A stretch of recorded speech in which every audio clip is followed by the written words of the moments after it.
भाई लोग एकदम हैरान परेशान कर देवे वाला खबर बा। ई खबर पवन सिंह के बारे में बा, जिनकर एगो फोटो सोशल मीडिया पर वायरल हो रहल बा।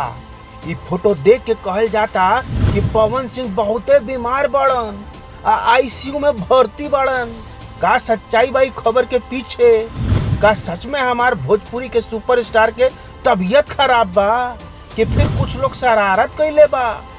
आज हमनी के रहस्य से पर्दा हटाइल जाई। तब भाई लोग बात शुरू भइल जवन एगो फोटो से। एगो अस्पताल के बिस्तर पर लेटल पवन सिंह के फोटो वायरल हो गई। केहू कहता कि वो आईसीयू में बड़न, तो केहू बोलता कि उनकर हालत नाजुक बा। सोशल मीडिया पर हंगामा मच गइल हो, फैन लोग परेशान हो गइल और ट्रोल लोग मजाक उड़ावे लगल।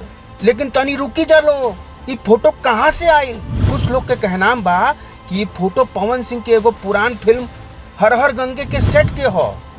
मतलब का इस सच में बीमारी के फोटो नहीं खे, बल्कि फिल्म के सीन बा।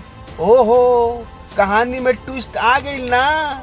तब भाई लोग पक्का जानकारी मिलल बा कि पवन सिंह के कोनो दुश्मन फिर से चाल चल ले बा। पवन सिंह के एगो फिल्म के फोटो निकाल के फर्जी खबर फैला देले बा कि पवन सिंह बहुते बीमार बड़न, अस्पताल में एडमिट बड़न। दरअसल एमे ज्यादा दोस्त पवन सिंह के सेहत के पुरान रिकॉर्ड के बा। दोस्त लोग ये बात तो सब केहू जानेला कि पवन सिंह भोजपुरी इंडस्ट्री के मेहनती सितारा बड़न। गाना गावे, फिल्म में एक्टिंग करे, स्टेज शो करे, ये सब के बीच वो अपन सेहत के पूरा ध्यान ना दे पावेलन। लेकिन कबो कबो खबर आयल बा कि वो थकान और तनाव के शिकार हो गए बड़न। 2023 में एक खबर आयल रहे कि शूटिंग के दौरान ओवरवर्क की वजह से उनकर तबीयत हल्का फुल्का बिगड़ गई रहे। फैन लोग के चिंता भइल, लेकिन पवन भैया जल्दी ठीक हो गईलन। फिर 2024 में लोकसभा इलेक्शन के दौरान जब वो काराकाट से इंडिपेंडेंट उम्मीदवार बन रहलन, तब कहल गई कि कैंपेन के चक्कर में नींद और खाना पीना में कमी आ गई रहे। लेकिन वो तुरंते रिकवर कर लेलन। मतलब पवन सिंह के लाइफ स्टाइल में प्रॉब्लम बा, बिजी शेड्यूल, कम नींद, लगातार काम। लेकिन वो हर बार फाइटर बन के उभरल, हर बार फाइटर बन के खड़ा हो गए रहलन। पवन सिंह के लाइफ स्टाइल देखी तो हर केहू कही कि ये आदमी बाकी मशीन। सुबह शूटिंग, दिन में रिकॉर्डिंग, रात में स्टेज शो।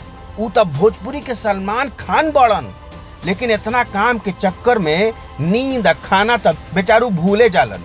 हमनी कहते एक शूटिंग के बाद पिज्जा खा के सो जाइल जाए, लेकिन पवन भैया तो सेट पर ही डटल रहेलन। एह तनाव और थकान से कबो कबो तबीयत पर असर पड़े जाला। पवन सिंह के लाइफ में एगो औरी एंगल बा। दरअसल वो कई बार प्रेम के गाड़ी पर सवार भइलन, लेकिन चार बार ये गाड़ी आगे ना बढ़ल। ज्योति सिंह से लेकर अक्षरा सिंह तक इनकर साथ रहलन, लेकिन हमेशा खटपट होत रहे। यही बीच लोग कहे लागल कि पवन सिंह इतना डिप्रेशन में आ गए बड़न कि वो दारू पिए लगलन। पवन सिंह के अस्पताल वाला फोटो वायरल जब भइल तो लोग ओकरा दारूबाजी से जोड़े लगलन। अब बात आईसीयू तक पहुंचल। का सच में हालत इतना खराब हो गया कि वो अस्पताल में बढ़न?